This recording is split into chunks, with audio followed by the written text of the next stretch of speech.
Ladies and gentlemen, welcome today to this special edition of the Ndango show, presenting real-life stories, dreams come true. Now we've got a special guest today. He goes by the name of Kalpesh Patel. Now this is really a special case because he's living his dream right now. He's one of the most successful entrepreneurs in the whole of the UK. He does leadership training, effective communication skills.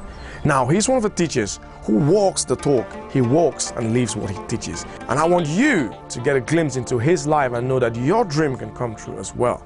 Now, before going into the interview with Kapesh Patel, I'd like you to watch this short clip to see actually what he does. Now, see you very soon.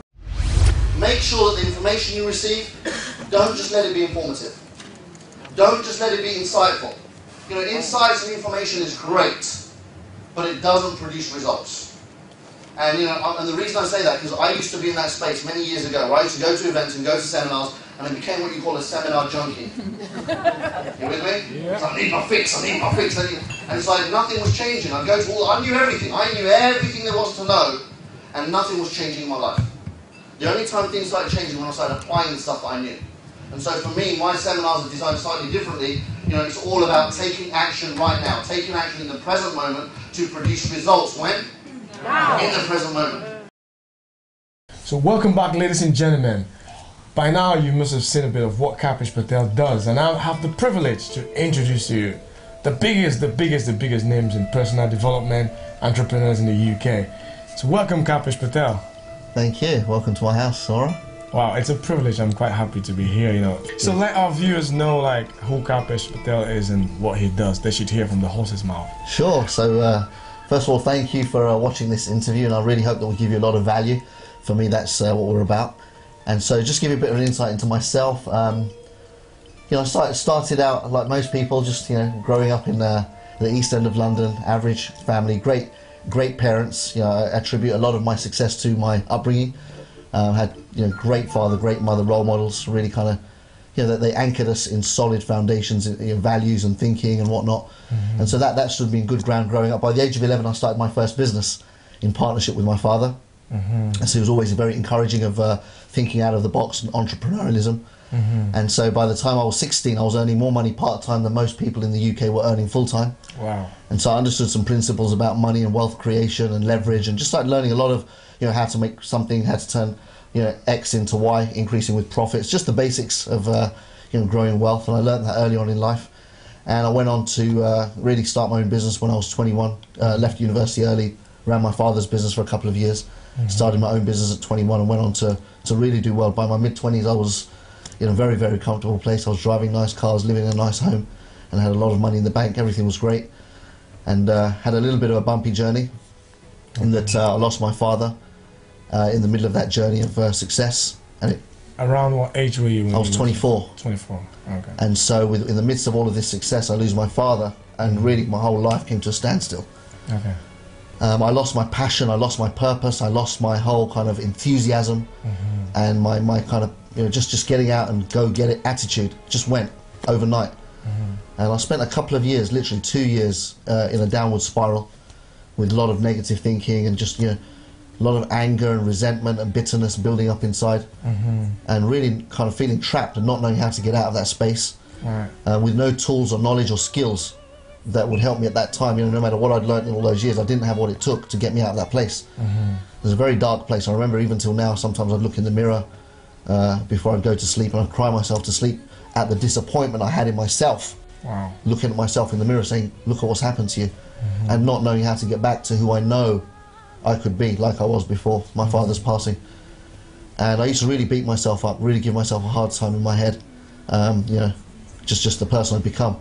Is that like one of the major adversities that you had? I mean, till the age of 24, nothing else happened before that, you know? Nothing major, no. I mean, you know, like I said, it's very, very average upbringing, very average life. Everything was going cool, everything was fine. That was the first time that I really got flawed. Mm-hmm. Like I said, I had very strong foundations, so other things happened as you're growing up, all the teenage stuff and relationships, all that kind of stuff happens, but this floored me, left me completely powerless.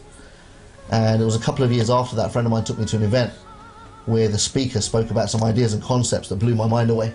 Right. Yeah, we wanna know what blew your mind, because you know, a lot of people have things happening to them, and they're stuck in it for a very long time. If something blow your mind, you want to like get the feeling of what happened when your mind was blown.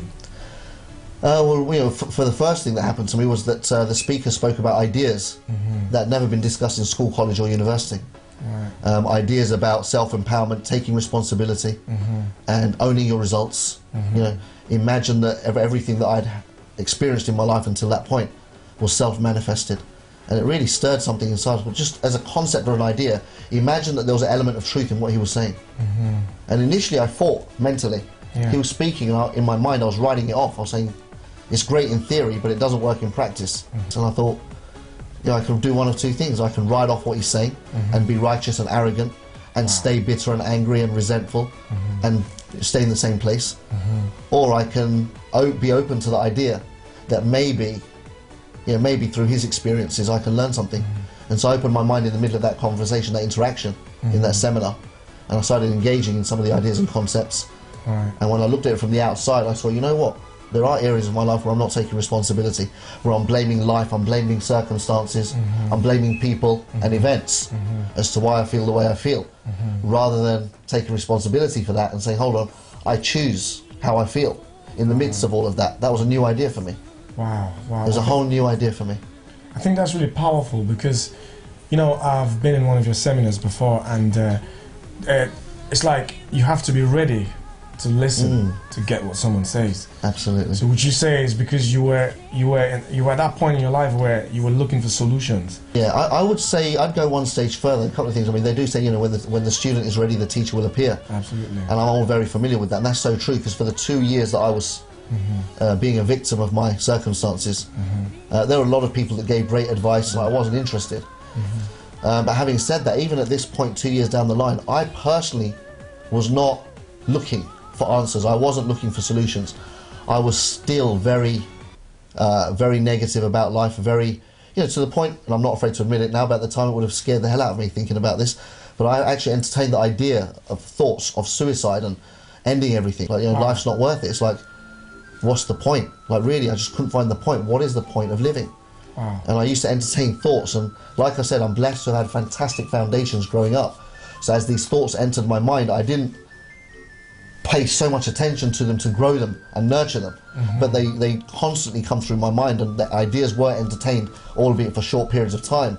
And it scared me, thinking, this is me. How can I think thoughts like this when I've been brought up in such a way where that would be so far from the spectrum?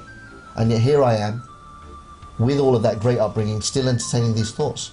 And so I wasn't really ready, but lucky for me, my friend was a stand, and I often say this, that sometimes you got to be a bigger stand for people you care about than they are for themselves. Wow. And my friend was a stand for my transformation. Wow. And so he interrupted my life, and he showed up at my door. I didn't want to go to that seminar that day. Wow. He invited me, and I said yes, yes, yes, but I had no intention of showing up. I just said yes to get him off the phone. Wow. And come the night, I had no intention. I wasn't even dressed, I wasn't ready or anything. And I was under the illusion that he would just call me and I would politely cancel on the day. And he was a little bit clever in that. Like I said, his stand for my transformation was a lot bigger than my own. And he showed up on my doorstep. Wow. And he knocked on the door. Come on, we're going there right now. And I'll tell you what, when he knocked on the door, the thought passed my mind, shall I not answer? Shall I just pretend I'm not in? Wow. But something inside said, man, he showed up. Like, if he can make this much effort. And so I opened the door and still tried to talk him out of it. I said, look, you know what? You go, have fun. I'm just going to relax. I'm going to stay at home. I'm not interested. And he said, no, Kalpesh, you're coming with me. Get changed, get dressed. We're going. And so I went for him at that time in my mind. I was going to do him a favour. And look how it turns out. That one evening was to transform the rest of my life. Wow, wow. Yeah, you know, I can only contribute to this because, you know, the seminar I went to in Manchester a couple of years back where he talked about how you can actually transform your thinking and how you can actually think and make it the other way in life. And I was asking myself, you know, after that seminar, I think something was left with me, as he just explained, that you know, when I had to, you know, I was in a situation where I started thinking, it means I held myself responsible. It's like I brought myself into this, and if I transform my thinking, my life could actually change. So the light started shining in me, and since that day, ladies and gentlemen, you know, it's just a testimony for what he's saying. Yeah, so ladies and gentlemen, by now you've had a bit of you've had a clue, I mean, a bit of insight of who Kalpesh Patel is and what he does. And we want to know the kind of business he's into and what he does, sort of like an everyday thing. So Kapesh Patel, Yes. I like calling you Cabs because we all know you as Cabs. Yes, of course. So can I go on with Cabs? Absolutely, yes. Why not? Great. So can you tell our viewers how your business is, what kind of business you're into? Yeah, absolutely. And you know, my business life started, as I mentioned earlier, I was 11 years old, and my dad bought a business. And so until then, he used to have a job. At the age of, I was 10, I think, when he bought a business. When I was 11, you know, I kind of learnt a lot from him by working with him in his business. I used to be there in the mornings before school, after school, weekends. I was always around him. I loved being around my dad. That was one of the highlights for me about being entrepreneurial. In that when he had a job, I never had that opportunity. When he had his own business, I could be with him all the time. Absolutely. And learned a lot from him.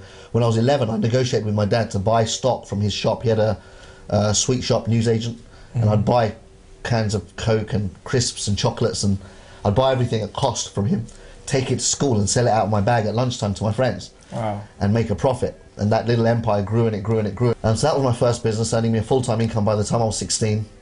Family said no, friends, everybody said don't do it, it's too high a risk, it's never going to work. I went into partnership with a friend of mine at the time, a guy called Hack. We both set up a shop in Liverpool Street. I remember the rent and rates were £45,000 a year combined. Wow, £45,000 a year. This was 20 years ago.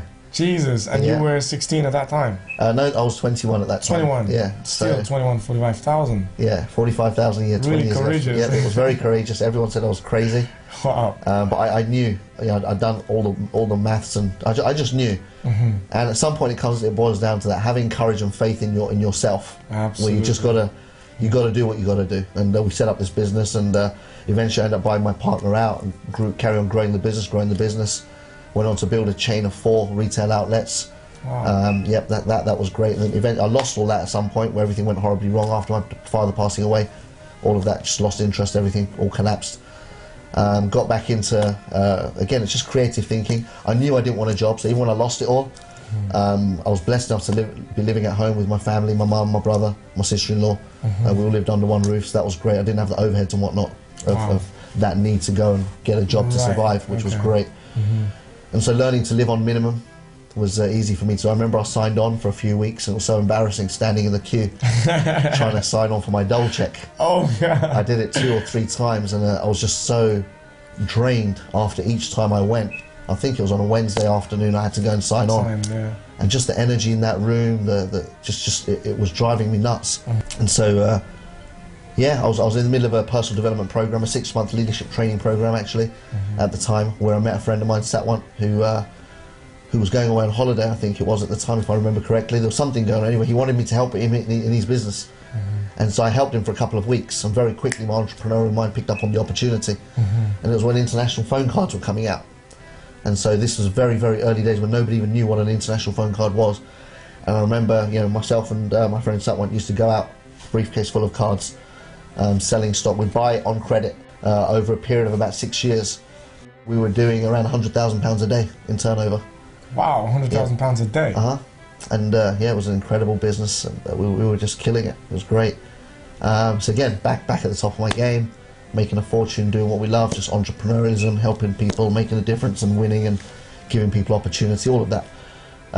Again, you know, I had a dream of floating the company, so I brought in some management and some people from outside. A little bit naive in that side, that you know, one of the guys turned out to be a little bit smarter than I was, and ended up diluting the shares, pushing me out, and took the company over, which was an interesting experience.